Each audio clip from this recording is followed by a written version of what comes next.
ఈరోజు నాగర్ కర్నూలు జిల్లా కేంద్రంలో మహనీయుడు సర్దార్ సర్వై పాపన్న గౌడ్ వర్ధంతి కార్యక్రమంలో మరి ఈరోజు పాల్గొనడం జరిగింది. మరి ఈ సర్దార్ సర్వై పాపన్న గౌడ్ 1650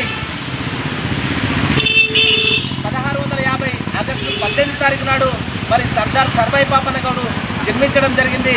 ధర్మన్న గౌడ్ సర్వమ్మ అనే దంపతులకు ఈ సర్దార్ సర్వై పాపన్న గౌడ్ జన్మించడం జరిగింది. మరి సర్దార్ సర్వై పాపన్న మరి 372 సంవత్సరాల క్రితమే మరి ఇవాళ రాజ్యం కోసం పోరాడిన వ్యక్తి ఎవరైనా ఉన్నారంటే అని సర్దార్ సర్వై పాపన్న గౌడ్ అని ఈ సభాముఖంగా తెలియజేస్తూ ఉన్నా. మరి ముఖ్యంగా బహుజనుల చరిత్ర ఎవరు చెప్పరు, ఎందుకంటే చరిత్ర చెప్తే మనం ముందరిపోతామని. కాబట్టి మన చరిత్రను మనమే చెప్పుకోవాలి. ఎందుకంటే ఇతను వీరుడు కాబట్టి వీరుడు చరిత్ర వారసులకు చెప్తే మరి వారసులు కూడా వీరులుగా తయారయ్యే అవకాశం ఉంది. కాబట్టి మన చరిత్రను దాచిపెడతా ఉన్నారు. మరి నేను ఒకటే తెలియజేస్తా ఉన్నా, సర్దార్ సర్వై పాపన్న గౌడ్ జీవిత చరిత్రను పాఠ్య పుస్తకాల్లో ఉంచాలి. ఇవాళ గౌడ కులస్తులు మరి యువకులకు నేను ఈ సభముఖంగా తెలియజేస్తా ఉన్నా, మనం రాజ్యాన్ని ఏలుదము రండని ఈ సభముఖంగా నేను తెలియజేస్తా ఉన్నా.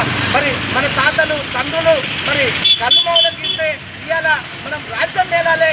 రాజ్యం వైపు మనం అడుగులేసినప్పుడు మాత్రమే మన బతుకులు మారుతాయని ఈ సభాముఖంగా తెలియజేస్తా ఉన్నా.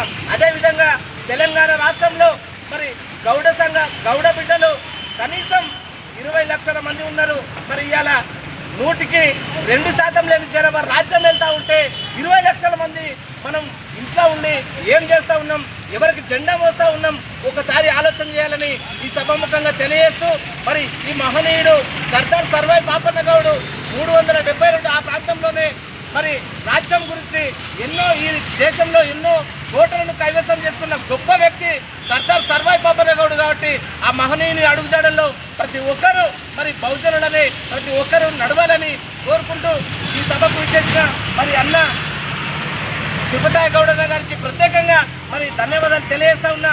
మన చరిత్ర మనం తెలుసుకోవాలి. మరి ఎవరి జెండా మోసే పని మనకు లేదు. మన ఓటు మనం వేసుకుంటే మనం రాజ్యం వెళ్ళాలని మరి ఆ రోజు సర్దార్ పాపన్న గౌడ్ చెప్పిన విధంగానే మనం అంతా ముందుకోవాలని తెలియజేస్తూ మరి ఈ అవకాశం ఇచ్చిన నేతలందరికీ పేరుతున్న జై భీమ్, జై భారత్.